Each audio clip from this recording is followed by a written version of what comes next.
Alright, Shalom. Before I start, I'm going to give all praises to Yahweh, Bahashem, Yahweh Shai, Bahashem, Rakakorash, to honors to the elders and apostles of Great Millstone. Peace, blessings, and salutations to all like Akim Akwath. Learning, teaching, and truth and sincerity. Alright, I'm going to be dealing with another video from this guy's channel. Yeah, 2012. Okay, yeah, he's been around for a minute. You know, I remember seeing him back in the early days, but I'm going to be the Hezekiah News. You know, I believe he knows of the Israelites. Alright, he dibble dabbles though. I believe he's in New York. You know, he has his hand in a little bit of everything. You know, so I'm not vouching for this dude 100% because I don't know the guy, but he does bring out pertinent information to our people. He's like a hood cartographer, if you will. All right, he's the hood's newsman. And now something I'm gonna focus on is right here, dealing with slavery.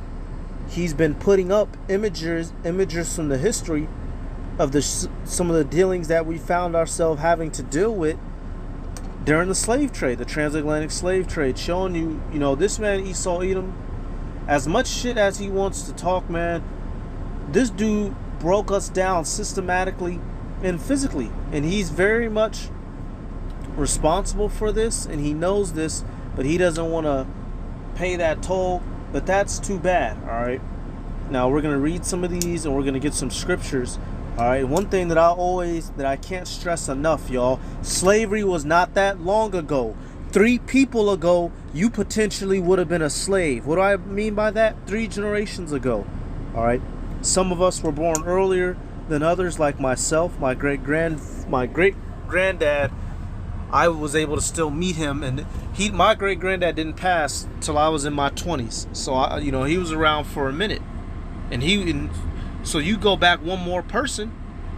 All right, my great granddad passed. He was damn near 90 some. All right, so you go back 80 years. It's 2022, 20. I believe he was born. 1 second, y'all. He was born sometime in, I want to say, the 30s. All right, and so one of his parents would have been born. They could have very easily been born right around this time, 1855. All right, so we're gonna read a couple. We'll get some scriptures. It says, this is an 1855 slave poster. Slack, y'all. That's my truck. It says a poster advertising a slave sale. John Carter was the name of the slave owner. And he was posting them for sale because he was moving to Indiana, which was a free state at the time. Wow. So he couldn't take his slaves with him, so he figured he had to get rid of them, huh? And some niggas for sale, I'm moving out of town. Come on, man. And he says the poster lists men and women of various ages along with the jobs they perform. A 6-month-old child is also being sold along with one of the women. The location of the sale is Cheapside, which was the largest slave trading location in Kentucky. So let's look at the poster and read. Like I said, we're going to get some scriptures, but I got to do a lot of talking because we're going to be reading these posters, man. This devil's not going to get away with what he did to us. All the history and evidence is here. All right, says slaves, January 10th, 1855. $3, 1 winch. 1 winch, 1 buck, 17 bucks. All right, a buck meaning what? A strong Negro. All right, it says age from 20 to 26, strong and able-bodied. All right, these big NFL-sized Negroes the white man love now for their sports and entertainment. They loved us for their labor, all right, and to build up their empires. All right, Salakia. It says one of the winch, Sally, age 42. Wow, you know, that's old enough to be somebody. Imagine your grandma being sold as a sex slave, man. 1 winch, Lizzie, age 23, with 6-month-old pickaninny, a baby. 1 buck, age 52, good kennel man. 17 bucks, age from 12 to 20. Excellent. Wow. Slave auction on Cheapside, Lexington, Kentucky. Psh. Come on, man. Come on, E. We have all the evidence on you now. Hey, I'm gonna go right to it. You know, I'm gonna go right to it. All these scoffers, that can apply to everybody. It happened to us, all right? We're the most important. Deuteronomy 20:68. And the Lord shall bring thee into Egypt again with ships, by the way whereof I spake unto thee. Thou shalt see it no more again.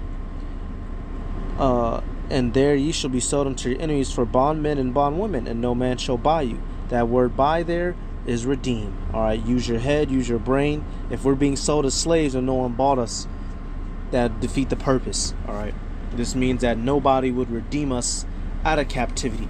When you go into the laws in Leviticus, into the laws of redemption, your brother could redeem you out. But since we were completely taken over as a nation, no man was going to redeem us. Alright, you can just easily go to the word redeem right here.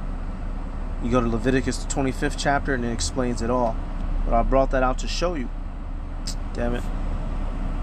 You know, they took us straight as slaves and sold us. They didn't care how old, how young. They was going to get use out of us. Another one. 1700s bloodhounds being trained to catch slaves. A violent illustration depicting bloodhounds being trained to catch slaves. Original caption reads, the mode of training bloodhounds in Haiti. As they approached maturity, their keepers produced a figure roughly formed as a Negro in wicker work, in the body of which were contained the blood and entrails of beasts. Exhibited before the cage, it attracts attention of dogs as a source of food they wanted. The dogs are then used to chase runaway Negroes. So they would set up a mannequin and fill it with blood and guts to imitate us, to get them bloodthirsty and lusting to devour us, which is why they would tear us to bits a lot of times when they would get a hold of us.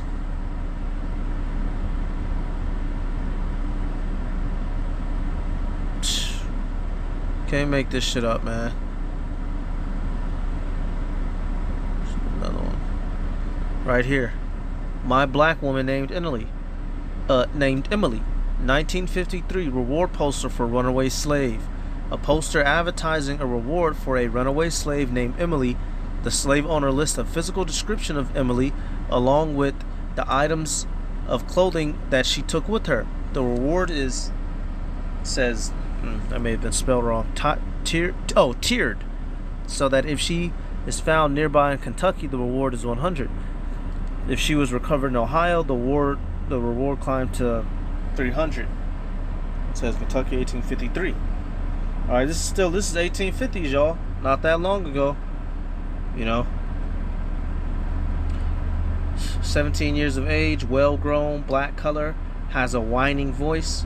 She took her one dark calico and one blue and white dress, a red corded gingham bonnet or gingham bonnet, a white striped shawlin, slippers. I will pay the above reward if taken near the Ohio River on the Kentucky side, or $300 if taken in the state of Ohio. Wow, you know. My slave Emily, $100. That could have been comparable maybe to $10,000 back in that time, man. Come on now, E. It says what it says in Jeremiah for a reason. They refused to let us go because they wanted that labor. All right, they wanted. Let me think for a second. Yep, 50 and 33. Thus saith the Yahweh B'Shem Yahushai of hosts, the children of Israel and the children of Judah were oppressed together, both northern and southern kingdom, so-called Negroes, Latinos, and Native Americans. And all that took them captives held them fast. They refused to let them go. Alright? So these devils, they would chase us down just to catch us and do us wrong all over again. They refused to let us go, which is why she had a poster up saying, my slave Emily. You catch her, I'll pay you. This is not going to go unforgiven nor forgotten. Somebody has to pay for this. And that, it's just as simple as that. Alright? And it was going to go on to tell you in this next verse, their Redeemer is strong. The Lord of hosts is his name. Alright, Yahweh B'Hashem Yahushai are their names. He shall thoroughly plead their cause, that he may give rest to the land and disquiet the inhabitants of Babylon. So that's why our Messiah is about to come back and wreck this world, because the children of Israel were taken slaves and find themselves still in the land of their captivity to this day, being shamed and disgraced. And it's going to begin with the elect being raised up. Alright? If those people over there in the land right now were the chosen people, none of these things would be going on. We are the chosen people. All the prophecies align with us. It doesn't align with anyone else. All right, you look at this word controversy, right? Now I kind of want to start down and then jump up. But I'm going to start at Jeremiah 25 and 29. It says, "For lo, I begin to bring evil on the city which is called by my name. And should ye be utterly unpunished, ye shall not be unpunished, for I will call for a sword upon all the inhabitants of the earth, saith the Lord of hosts." And that's right. See, when it was our time to suffer, it was fine and dandy. But now that it's everyone else's time to suffer, now we don't know what we're talking about. The Bible is false. Evolution. We're not the Israelites. We're crazy. We're disgruntled. But when we were in slavery, being sold here and there, it was all cool. We're going to have to go to that in Revelation. When you all rejoiced over us, when you were selling us, shit was cool. But now it's not cool anymore because it's punishment time. Verse 30. "Therefore prophesy thou against them all these words." So we're prophesying against all of you heathen, saying what? "And saying to them, the Lord shall roar from on high and utter his voice from his holy habitation. He shall mightily roar upon his habitation. He shall give a shout, and they that tread the grapes, as they that tread the grapes against all the inhabitants of the earth. A noise shall come even to the ends of the earth. For the Lord hath a controversy with the nations. He will plead with all flesh. He will give them that are wicked to the sword, saith the Lord." Why does the Lord, have a controversy with the nations? Why? Because you took his chosen people into slavery, even unto this present day, and you are oppressing us and are over us. That is the controversy. That is the problem. And to plead with all flesh, meaning he's going to tear shit up. All right, let me come back. I don't know why it keeps shutting out like that. Fuck it. Let's look at some more of these, man. Portrait of a youth. Oh, right here, a fancy girl. Let me hit read more. Okay, it says 1806 bill of sale for a fancy girl. Let's see what a fancy girl is, yeah? Huh? Alright, it says named Clary, purchased by Robert Jardine for £50. Clary and the fancy girl trade, 1806. Black women were the sexual prey of white men since the 1600s. During the domestic slave trade, a new category of enslaved women emerged, known as fancy girls. Young and usually light-skinned, these black women were purchased explicitly for sexual exploitation at rates 4 to 5 times the price of women field laborers. So you bastards used to take our beautiful women, our Israelite women, and do unspeakable things to them. And you just want us to forgive you. You just want it to be okay. And this goes to show you, our people have been so far brainwashed. Our women openly shake their bodies for the world to see, when back then they was buying you and taking advantage of it. It just goes to show you how broken our mindset has become. All right, they had to break us down and pull us in slavery to separate us from our women, and now our women give themselves up freely for money and for fame. It's a damn shame, man. It's a damn shame. It says New Orleans and Lexington, Kentucky had active markets and fancy girls, and you best believe many of them were young as shit. All right, goes without saying.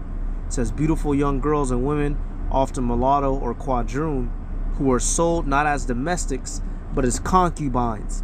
They were presented at auction well dressed and coiffed, sometimes with jewelry. In 1850s, beautiful teenage girls were valued at more than $1,500, close to $30,000 in today's dollars, which made them as expensive as prime male field hands.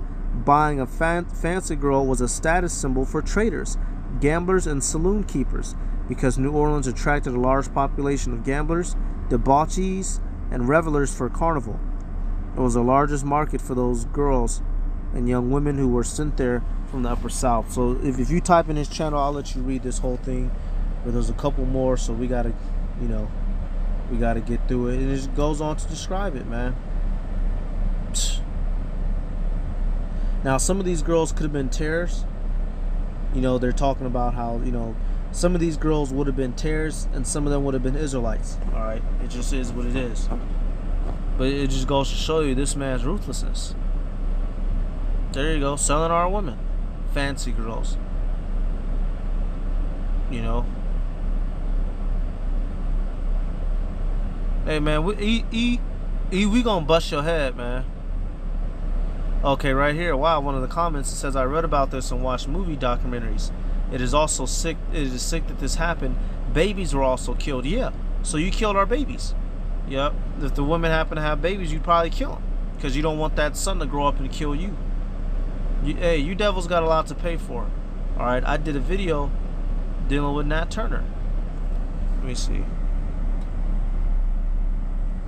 Damn it, Salaki, y'all.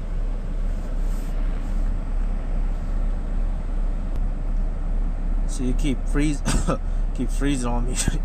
God damn it. So let me get a couple scriptures, just showing you, you know, these. Hey man, you devils got a lot to pay for it. Hey, this video, I'm just bringing out some history. I just want y'all to see some of these articles. Keep that fire of hatred under you for these assholes. Don't let it go nowhere. All right. Joel 3:1. For behold, in those days and in that time, when I shall bring again the captivity of Judah and Jerusalem. What does this mean? To pull us out of slavery. I will also gather all nations and bring them down to the valley of Jehoshaphat, and will plead with them there for my people, for my heritage Israel, whom they have scattered among the nations and parted my land. So the Heavenly Father is going to tear these heathens up in this coming World War III because they took us as slaves and they took over our land and they shipped us throughout all the world, plain and simple. Verse 3. And they have cast lots for my people, and have given a boy for a harlot, and sold a girl for wine, that they might drink. And they did more, you know, right here it just says they sold a girl for wine, but as we just read, they also sold our women for sexual exploitation. Okay? They did it with the men too.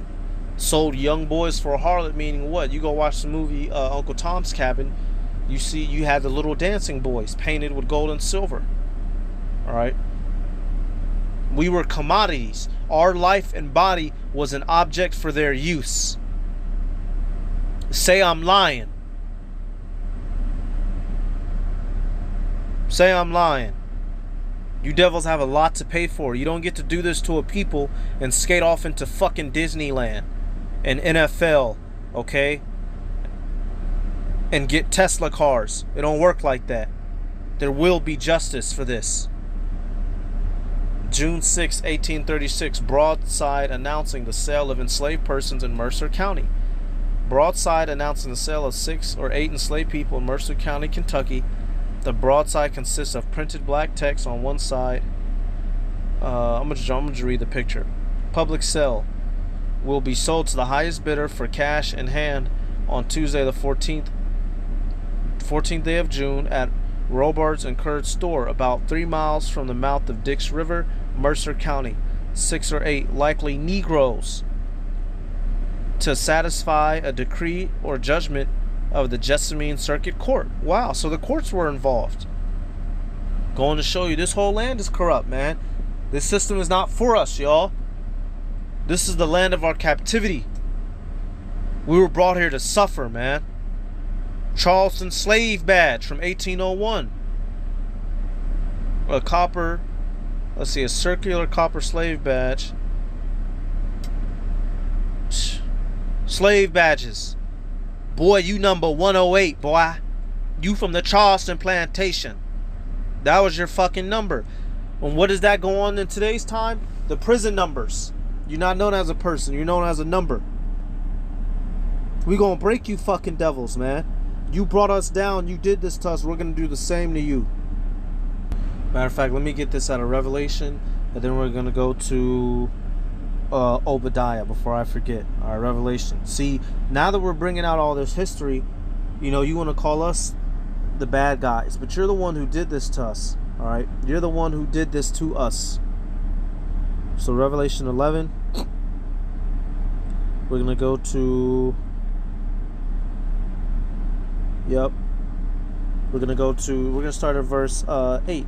So Revelation 11 and 8. And their dead bodies shall lie in the street of the great city, which is spiritually called Sodom and Egypt, where also our Lord was crucified. that is America. This place is spiritually Egypt, all right, because it is symbolic for the land of our bondage, and Sodom because of the lewdness and perverse sexual acts that go on here. And it says where our Lord was crucified, meaning what? They erased the image of our Lord and set ones up with himself. Because, you know, he wasn't literally crucified in Babylon, in America. All right, it says, and they are the people in the kindreds and tongues and nations shall see their dead bodies 3 days and a half, and shall not suffer their dead bodies to be put in graves. The 3 days and a half representing approximately 350 years, all right, from us being brought over here as slaves, 1619, all right, till 1969, all right. And you have, you know, Gad and Reuben was here, you know, beforehand. You had, what's that fucker's name? Christopher Columbus, you know, he came here as well in 1492, all right. So we had been over here catching hell, all right, and our dead bodies not being put in graves. They didn't teach us who we were. They brought us over here and stripped us of our heritage, of our identity, and lack of self, and nobody helped out, all right. Verse 10, and they that dwell upon the earth shall rejoice over them and make merry, and shall send gifts one to another, because these two prophets tormented them that dwelt on the earth.